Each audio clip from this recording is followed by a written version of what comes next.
जय श्री राम दोस्तों, सुप्रभात। कैसे हैं आप? आज हम चर्चा करेंगे आशुतोष कुमार जी पे और उन्हीं के इर्द गिर्द घूमते खबरों पे। सबसे पहले हम आपको बता दें कि आशुतोष कुमार जी के हम सुपर फैन और उन्हें हम दिल से मानते हैं। पर सबसे खास बात, गलत चीज का हमेशा विरोध करते हैं, सही चीज का हमेशा समर्थन करते हैं, चाहे सामने व्यक्ति कोई भी हो। तो अभी आशुतोष कुमार जी जिस ट्रैक पे चल रहे हैं वो ट्रैक बिल्कुल ही गलत है। हर किसी का महत्वाकांक्षा होता है कि उसे शिखर पे पहुंचना है, हर किसी का एक मंजिल होता है, उसे उस जगह पे पहुंचना होता है। लेकिन उस मंजिल पे पहुंचने के लिए आप अपनों का और अपने नैतिकता का, अपने विचारों का कितना गला घोटते हैं, ये महत्वपूर्ण होता है। अभी आशुतोष जी जिस कदम पे चल रहे हैं उसमें अपने नैतिकता का, अपने मूल्यों का, अपने उद्देश्यों का खुलकर गला घोट रहे हैं और सिर्फ चंद लोगों को खुश करने के लिए। कभी यही आशुतोष कुमार जी के पास वो कैपेबिलिटी थी, वो क्षमता था कि 50-100 टिकट लोगों को बांट देते थे, बांटने का कैपेसिटी रखते थे। लेकिन अभी सिर्फ एक टिकट के लिए ये अपना स्तर गिराते जा रहे हैं। सच और झूठ के बीच बिल्कुल खड़े हो गए हैं। सच्चाई चाहते हैं कि सामने ही ना आए।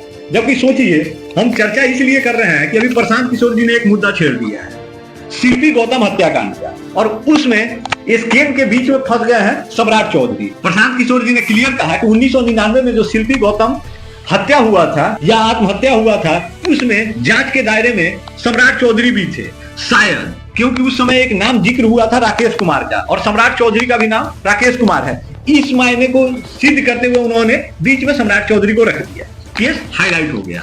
ये बहुत अच्छी बात है क्योंकि ये केस दबा दिया गया था। 1999 में हत्या हो जाता है और 2003 में इसे आत्महत्या साबित करके क्लोज कर दिया जाता है सीबीआई द्वारा, जबकि जांच कुछ भी नहीं होता है। इसका पूरा आप लोग देखिए, डॉक्यूमेंट्री बना रखा है लोगों ने और न्यूज अभी खूब फ्लैश हो रहा है, हर जगह खबर यही छपा हुआ है। शिल्पी और गौतम एक दूसरे से प्यार करते थे और इन दोनों का ही हत्या हो जाता है या आत्महत्या हो जाता है साधु यादव के गैरेज में। और इसमें बताया ही जाता है कि शिल्पी जैन को साधु यादव के लोगों ने खबर किया कि गौतम तुम्हें बुला रहा है गेस्ट हाउस में, वहां चलो। शिल्पी भी समझ नहीं पाती है और उन लोगों के साथ चली जाती है वहां। उसके साथ जो भी हुआ हो, गौतम को जैसे ही पता चलता है वो भागता हुआ साधु यादव के गेस्ट हाउस पहुंचता है और अगले दिन इन दोनों का लाश उसके गैरेज में कार में नग्न अवस्था में मिलता है। और जांच में डीएनए टेस्ट में पता चलता है कि शिल्पी यादव के शरीर पे कई लोगों के निशान मिले हैं। यानी मामला कुछ और भी हो सकता था, लेकिन राजनीतिक दबाव के कारण इसे जल्दबाजी में सब चीज औने पौने, सबूत को नष्ट किया गया, सबूत बर्बाद किया गया। बहुत तरह का कहानी हुआ, बताने चलेंगे तो ये पूरा वो डॉक्यूमेंट्री ये बन जाएगा। तो इसको अभी यहीं पे विराम देते हैं। इसमें नाम राकेश कुमार का भी आया था। तो प्रशांत किशोर जी ने जब ये मुद्दा छेड़ा तो सीबीआई और बिहार सरकार को इसमें काम था कि जांच कराए, क्योंकि इस केस को अगर बंद कर दिया गया है दबाव में आके, तो अब तो 2005 के बाद नीतीश कुमार की सत्ता में। और सुनने में ये भी आ रहा है कि 2006 में शिल्पी जैन के भाई ने केस खुलवाने का कोशिश किया था, रीओपन कराने का, उसके भाई का भी अपहरण हो गया था। लेकिन नीतीश कुमार के और सरकार के दबाव में साधु यादव द्वारा उसके भाई को छोड़ दिया गया। तो अभी क्या मामला है, ये सब चीज कोर्ट को तय करना चाहिए और पुलिस प्रशासन को, टीम को तय करना चाहिए। सबसे अहम सवाल है कि जब नीतीश कुमार जी 2005 में सत्ता में आए तो क्या वो तब भी कमजोर थे, इस पे कार्रवाई नहीं कर सकते थे? और सत्ता बदला है तो निष्पक्ष जांच भी हो सकता था, तो क्यों नहीं हुआ? क्या हर राजनीतिक पार्टी या हर राजनेता एक दूसरे से साठ-गांठ में मिले हुए हैं, सभी मौके की तलाश में रहते हैं कि उधर से वो निकले, इधर आ जाए, बस वो हमारा हो गया? इसी कारण किसी का राज नहीं खोला जाता है। एक बार तो मोदी जी का भी हम सुने थे कि राहुल गांधी बहुत ज्यादा अफवाह फैला रहे हैं कि जिस दिन मतलब अफवाह का दायरा बढ़ गया उनका हम सारा चिट्ठा खोल देंगे। सोचिए, अगर राहुल गांधी कुछ अगर ना बोले तो मोदी जी उनका चिट्ठा नहीं खोलेंगे। ये कहानी बहुत गलत है और हिंदुस्तान के राजनीति में अगर इस तरह का भेदभाव चल रहा है तो बहुत गलत है। प्रशांत किशोर तो बीजेपी के 5 नेताओं का स्कैनर ही खोल के रख दिए हैं, बताएं, उनके घोटाले का पूरा चिट्ठा खोल के रख दिए। अब वो लोग कोई बोलिए नहीं रहा है। संजय जायसवाल का कोई एक टिकट नहीं उठा के देख लीजिए, नहीं बोल रहे हैं। प्रशांत किशोर ने कहा कि जिस दिन आप उलबुलाओगे, अलबलाओगे, सारा चिट्ठा खोल के रख देंगे। मतलब ये लोग अगर शांत हो जाए तो प्रशांत किशोर जी भी नहीं खोलेंगे। ये चीज गलत है। जो आपके पास डाटा आया है उसे सार्वजनिक कीजिए, पब्लिक को पता चलना चाहिए कि कौन सही है कौन गलत है। और इन सभी के बीच में आशुतोष जी से सिर्फ हम इतना ही कहना चाहेंगे कि आप राजनीति में आए हैं, आप अपना पक्ष रखिए। आप क्या कर सकते हैं, क्या बड़ा कर रहे हैं, और क्या आपको अगर टिकट मिल गया, आप जीतेंगे तो क्या करेंगे, नहीं मिला तो क्या करेंगे, इस पे चर्चा होना चाहिए। ना कि आप सम्राट चौधरी के चरित्र का वर्णन करें कि सम्राट चौधरी बहुत अच्छे हैं और प्रशांत किशोर इन पे एक्शन और रिएक्शन लेके बहुत गलत किए हैं, संजय जायसवाल पे कर रहे हैं तो गलत किए हैं। मतलब ये सिर्फ आप बचाने के लिए नहीं गए हैं, आप बिहार की जनता का भला करने गए हैं।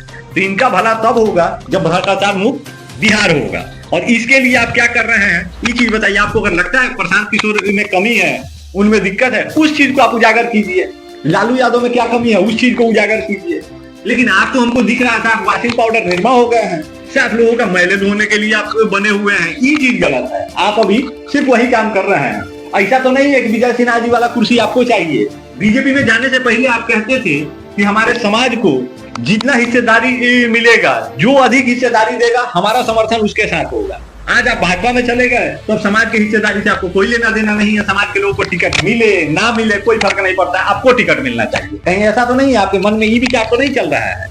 जब आप अपना पार्टी खड़ा किए थे तभी आप बोले थे कि कुछ भी हो हम चुनाव नहीं लड़ेंगे, हम भूमिहार ब्राह्मण एकता मंच फाउंडेशन चला रहे हैं और उसी में रहेंगे। और जैसे ही 2020 का चुनाव नजदीक आया, आपने कहा कि जनता का मांग है, जनता कह रही है कि नहीं आपको चुनाव लड़ना चाहिए, तो आप भी चुनाव लड़ गए और भाभी जी भी चुनाव लड़ गई। ये कैसे संभव है? मान लीजिए जनता कहे तो आप लड़ जाइएगा। आपने ये भी सवाल किया था कि प्रशांत किशोर जी कह रहे थे हम चुनाव नहीं लड़ेंगे, हम मुख्यमंत्री नहीं बनेंगे, आज वो कह रहे हैं, तो ये भी काम तो आप भी कर चुके हैं, तो आप ये बात सवाल कैसे उठा सकते हैं? राजनीति में लोग कहता क्या है और करता क्या है ये आप भी जानते हैं और सभी जानते हैं। आप जब राजद में जाके मिल गए थे तब भी समाज ने इसका विरोध किया था। आप कहे कि नहीं दही चूड़ा बराबर हो गया, दही चूड़ा सान के खाएंगे। जैसे ही वहां से मोह भंग हुआ आप उसके पीछे पड़ गए। आज आप भाजपा में हैं, कल को यहाँ से मोह भंग होगा फिर से आप कहीं और चले जाइएगा। मतलब समाज भी आपके साथ दल बदलू की तरह बस अदलता बदलता रहे, बस यही चाहते हैं आप? या समाज का कोई एक स्टैंड होना चाहिए जहाँ समाज को रहना चाहिए, या आपके पीछे पीछे बस चले? आप जब राजद में कूद जाए राजद में चला जाए, आप जब भाजपा पे कूद जाए भाजपा में चला जाए, जब आप जन सुराज में चले जाए आपके साथ जन सुराज में चला जाए। क्योंकि ये तो पहले भी मनीष कश्यप साबित कर चुके हैं और मनीष कश्यप के लिए आप जंग भी लड़े थे। आज क्या उस जंग अधूरा हो गया? आज उस जंग का कोई मायने मतलब नहीं है। स्वर्ण एकता के लिए आप बड़ी बड़ी मिसालें दिया करते थे, भूमिहार ब्राह्मण एकता के लिए आप मिसाल दिया करते थे। तो आप भूमिहार और प्रशांत किशोर ब्राह्मण, फिर एकता कैसे होगा जब ऐसा ही काटन कुटी चल रहा है? सवाल तो आप 8-10 को दाग दिए थे प्रशांत किशोर जी पे, चाहे तो आपके 200 सवाल का जवाब हम दे सकते हैं प्रशांत किशोर जी के तरफ से, लेकिन ये अच्छा नहीं होगा। एक समाज में टकराव का माहौल बन जाएगा और हम आपके चेला हैं एक तरह से, मान लीजिए हम आपसे आपके सवाल के जवाब दें, ये चीज हमें भी अच्छा नहीं लगता है। लेकिन हम आपसे इतना ही हाथ जोड़ के विनम्र आग्रह करना चाहते हैं कि आप समाज को तोड़ने का काम नहीं कीजिए। राजनीति आज है कल नहीं रहेगा, पर समाज तब भी था आज भी है आगे भी रहेगा। समाज का एकता बचा रहना चाहिए। आपके महत्वाकांक्षा को पूरा करने के लिए समाज का बलि चढ़ा दिया जाए, ये चीज भी ठीक नहीं है।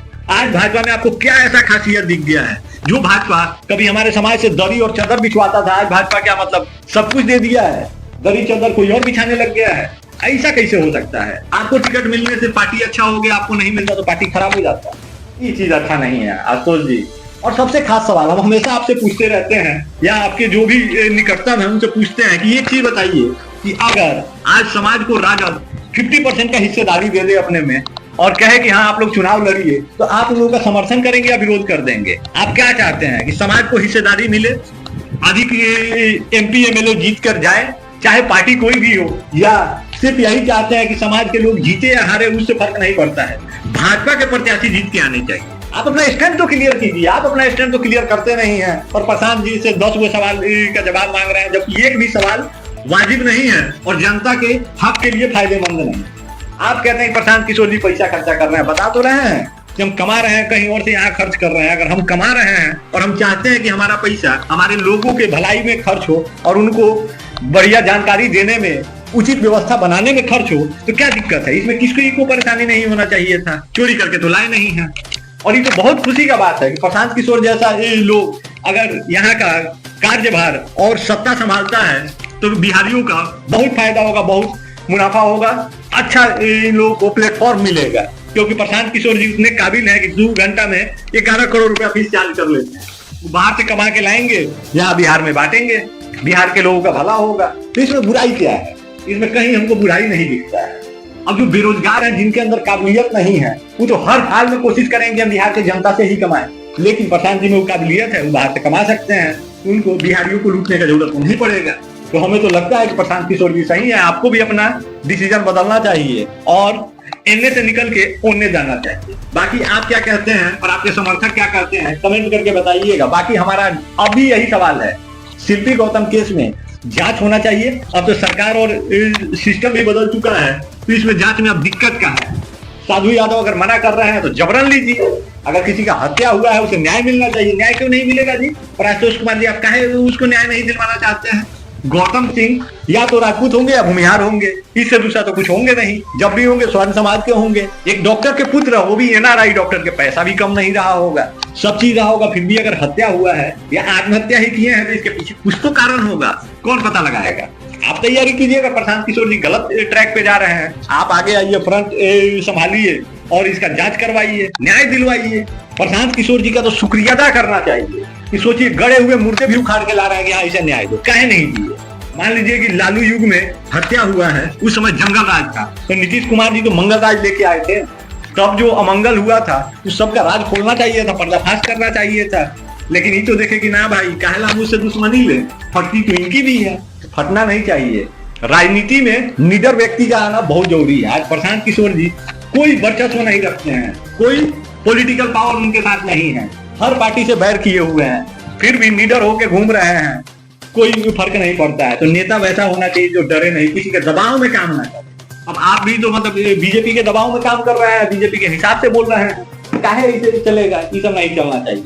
बाकी अपना प्यार, आशीर्वाद और दुलार देने के लिए आप सभी का तहे दिल से धन्यवाद। आप लोग बताइए कि आशुतोष कुमार जी आजकल जिस ट्रैक पे चल रहे हैं वो सही ट्रैक है या गलत ट्रैक है? समाज को इससे फायदा होगा या नुकसान हो जाएगा? कमेंट करके बताइएगा। मिलते हैं किसी बेहतर कंटेंट और बेहतर किसी मुद्दे के साथ। तब तक जय सिया राम।